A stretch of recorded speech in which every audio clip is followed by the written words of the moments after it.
माननीय प्रधानमंत्री जी द्वारा मार्गदर्शित इनोवेशन है। इसमें सभी प्रमुख स्टेक होल्डर्स को एक मंच पर लाकर परामर्श के माध्यम से डिजिटल यूनिवर्सिटी की स्थापना, 200 टीवी चैनल की लॉन्चिंग के लिए ज्ञान और अनुभव का आदान प्रदान, डिजिटल टीचर द्वारा ई कंटेंट और स्किल डेवलपमेंट का क्वालिटी ट्रांजैक्शन, अर्बन प्लानिंग में भारत की आवश्यकताओं की पूर्ति जैसे विषयों पर विचार किया जाएगा। इन सभी विषयों पर बजट 2022 में हुए अनाउंसमेंट्स को अमल करने के लिए एक टाइम बाउंड कार्यक्रम बनाने में सहायता मिलेगी। यह सभी प्रयास नई राष्ट्रीय शिक्षा नीति के एक्सेस, इक्विटी, क्वालिटी और अफोर्डेबिलिटी के उद्देश्यों को प्राप्त करने में सहायक होंगे। मैं धन्यवाद देना चाहूँगा माननीय प्रधानमंत्री जी का कि उन्होंने अपने बिजी शेड्यूल में से हमारे लिए समय निकाला और हम सबको अपने विचारों से अवगत कराने की सहमति दी। अंत में मैं माननीय प्रधानमंत्री जी से अनुरोध करूंगा कि वे हमारे मार्गदर्शन करें। आदरणीय प्रधानमंत्री जी।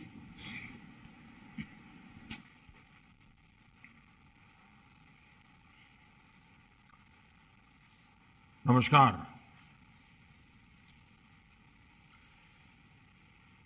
केंद्रीय मंत्रिमंडल के मेरे सहयोगीगण, education, skill development, science, technology और रिसर्च से जुड़े सभी महानुभाव, देवी और सज्जनों,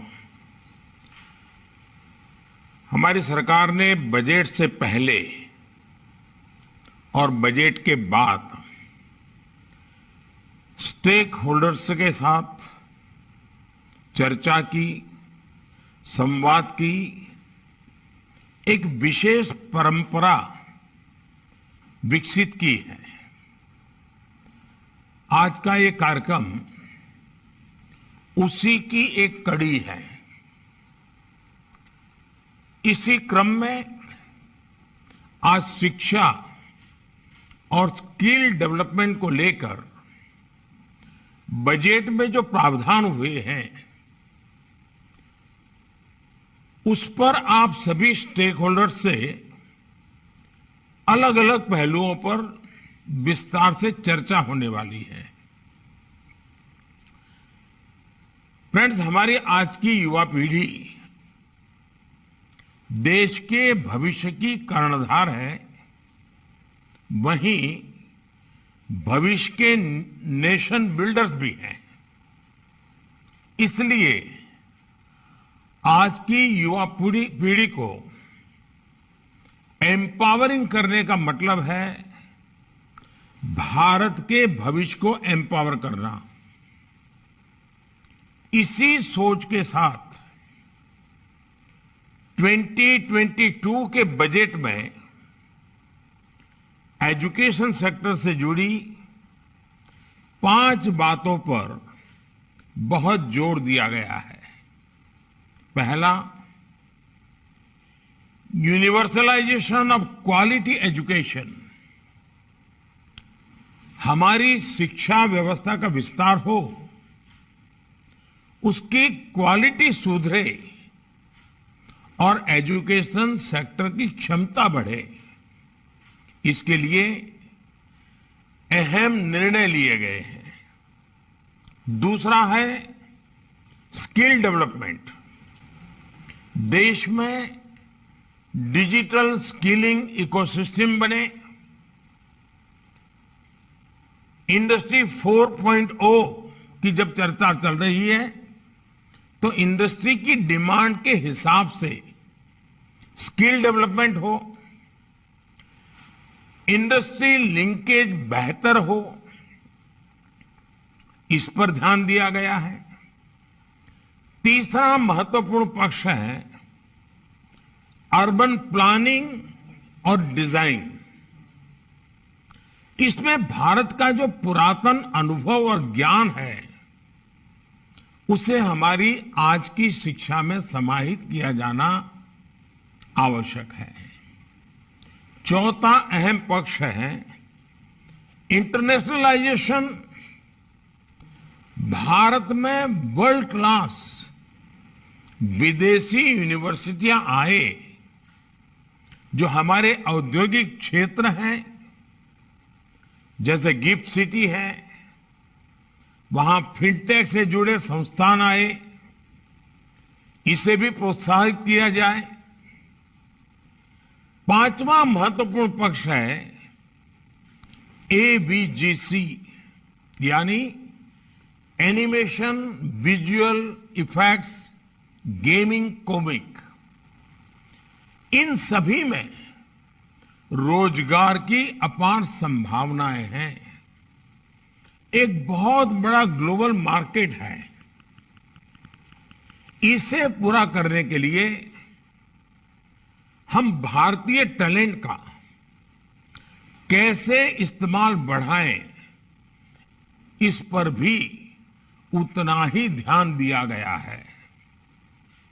ये बजट नई नेशनल एजुकेशन पॉलिसी को जमीन पर उतारने में बहुत मदद करने वाला है। साथियों, कोरोना आने से काफी पहले से देश में मैंने अनेक बार डिजिटल फ्यूचर की बात करता रहा हूं। जब हम अपने गांवों को ऑप्टिकल फाइबर से जोड़ रहे हैं, जब हम डेटा की कीमत कम से कम रखने के प्रयास कर रहे थे, कनेक्टिविटी से जुड़े इंफ्रास्ट्रक्चर को सुधार रहे थे, तो कुछ लोग सवाल उठाते थे कि इसकी जरूरत क्या है। लेकिन महामारी के समय में हमारे इन प्रयासों की अहमियत को सबने देख लिया है। ये डिजिटल कनेक्टिविटी है जिसने वैश्विक महामारी के इस समय हमारी शिक्षा व्यवस्था को बचाए रखा। हम देख रहे हैं कि कैसे भारत में तेजी से डिजिटल डिवाइड कम हो रहा है। इनोवेशन हमारे यहां इंक्लूजन सुनिश्चित कर रहा है और अब तो देश इंक्लूजन से भी आगे बढ़कर इंटीग्रेशन की तरफ जा रहा है। इस दशक में हम जो आधुनिकता शिक्षा व्यवस्था में लाना चाहते हैं, उसके आधार को मजबूत करने के लिए इस साल के बजट में कई घोषणाएं की गई हैं। डिजिटल एजुकेशन, डिजिटल फ्यूचर की तरफ बढ़ते भारत के व्यापक विजन का हिस्सा है। इसलिए ई विद्या हो, वन क्लास वन चैनल हो,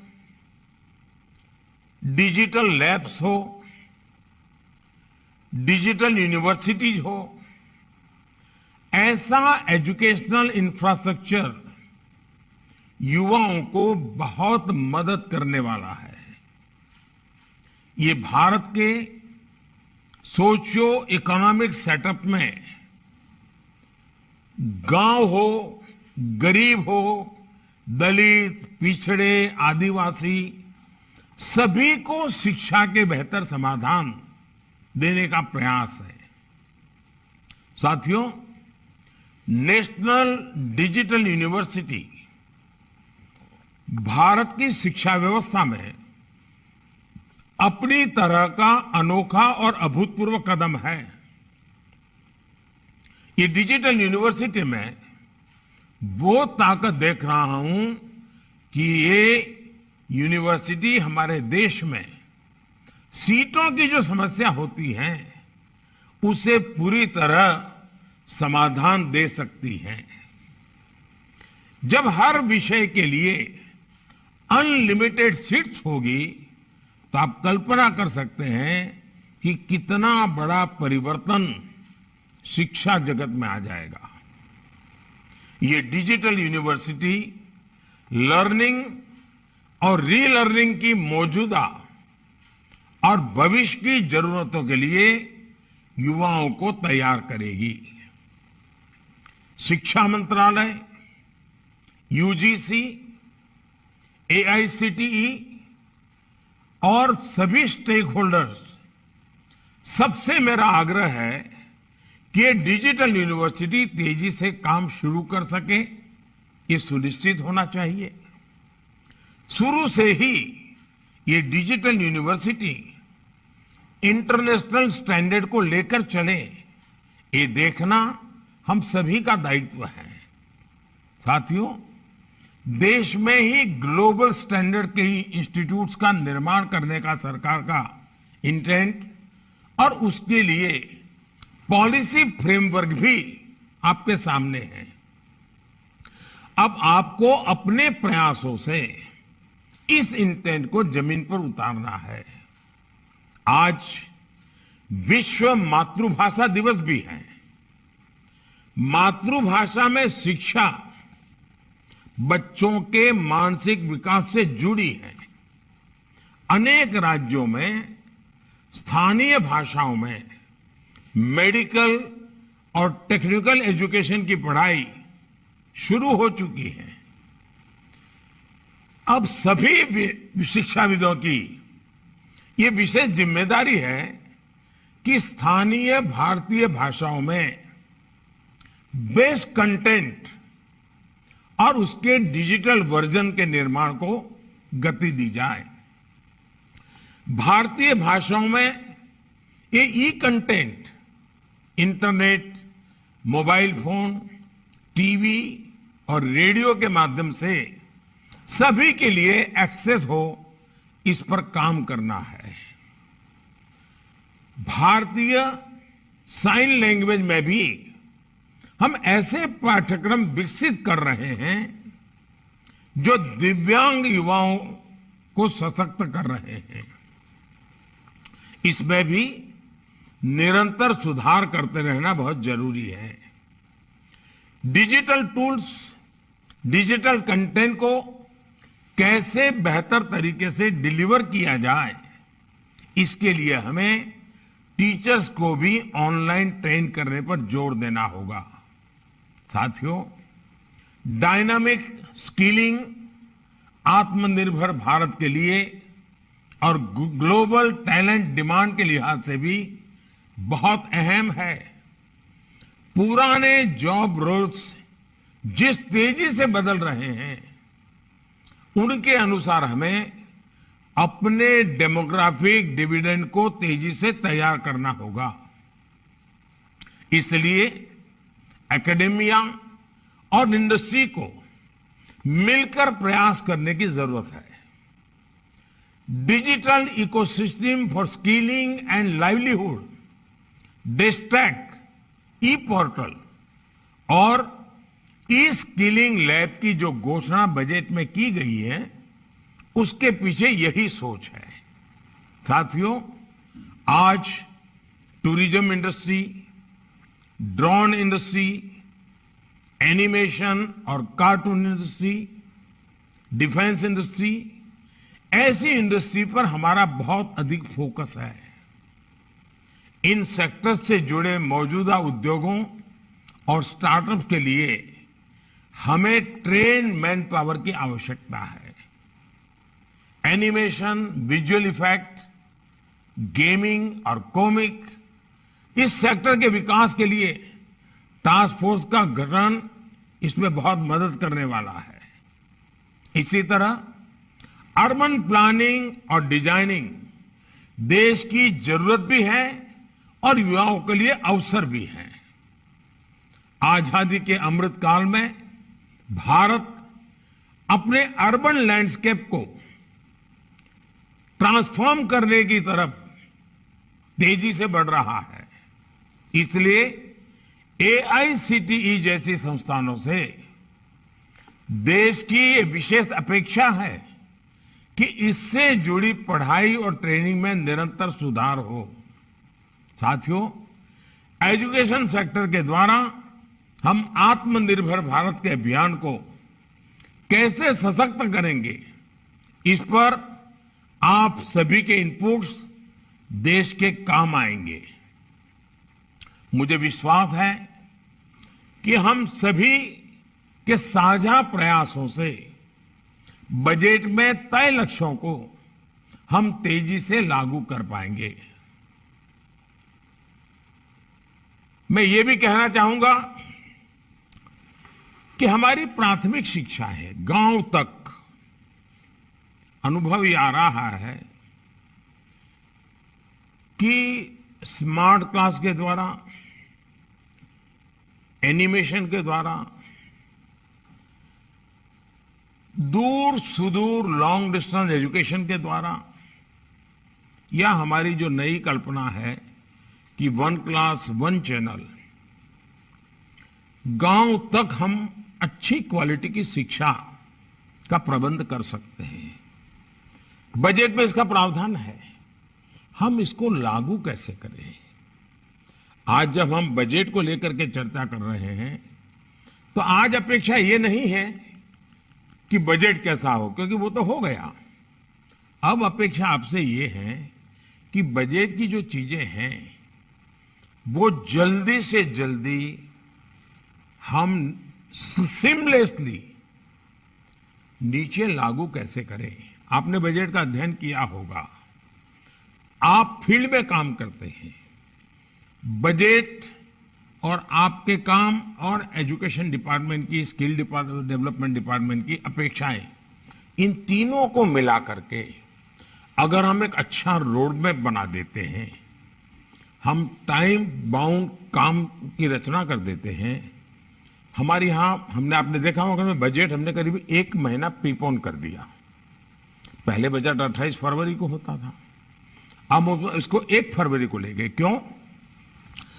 तो बजट 1 अप्रैल से लागू हो उसके पहले बजट पर हर कोई डिटेल व्यवस्था कर ले, ताकि 1 अप्रैल से ही बजट को हम धरती पर उतारना शुरू कर सके, हमारा समय बर्बाद ना हो।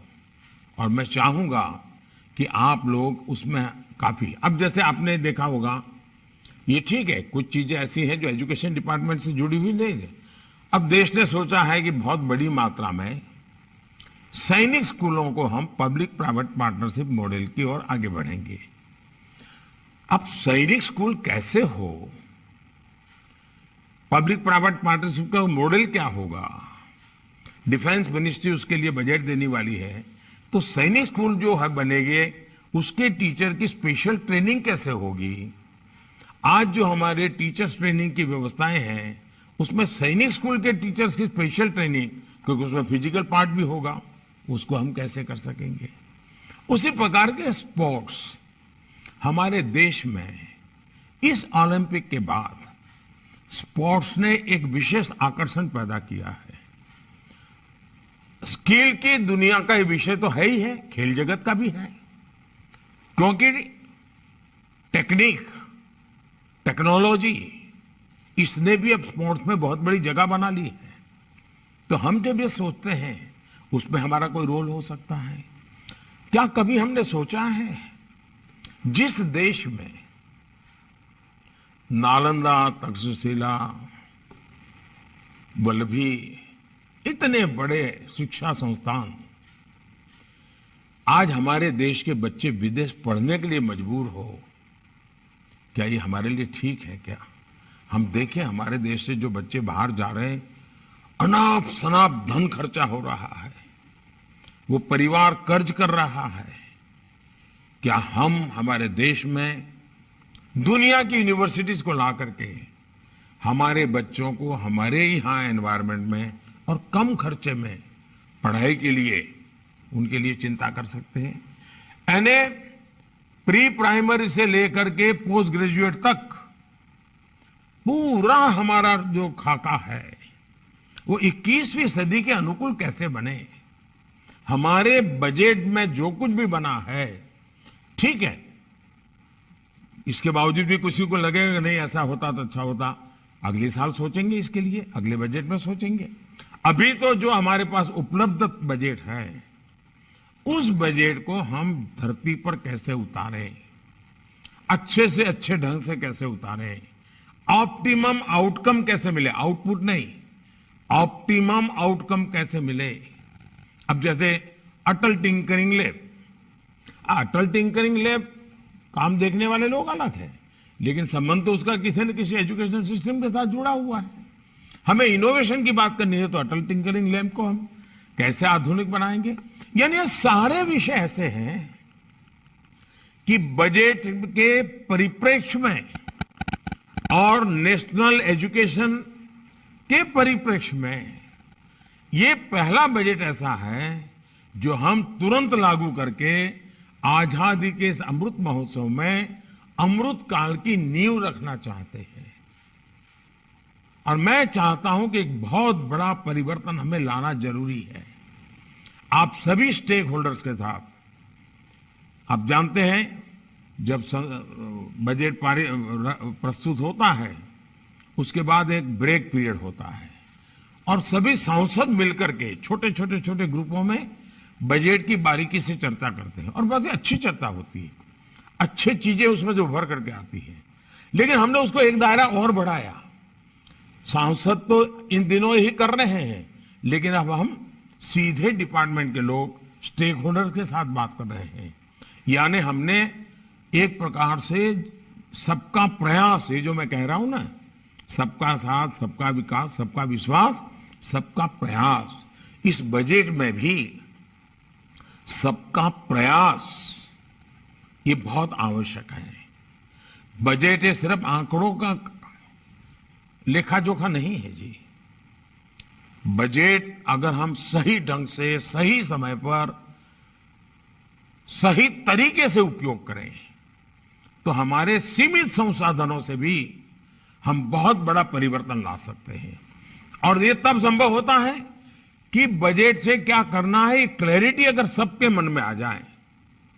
आज की चर्चा से एजुकेशन मिनिस्ट्री, स्किल मिनिस्ट्री, उनको भी बहुत बड़ा लाभ होगा, क्योंकि आपकी बातों से पक्का होगा कि ये बजट बहुत अच्छा है, टिकना है, लेकिन इसमें ये करेंगे तो मुश्किल होगा, ये करेंगे तो ठीक होगा।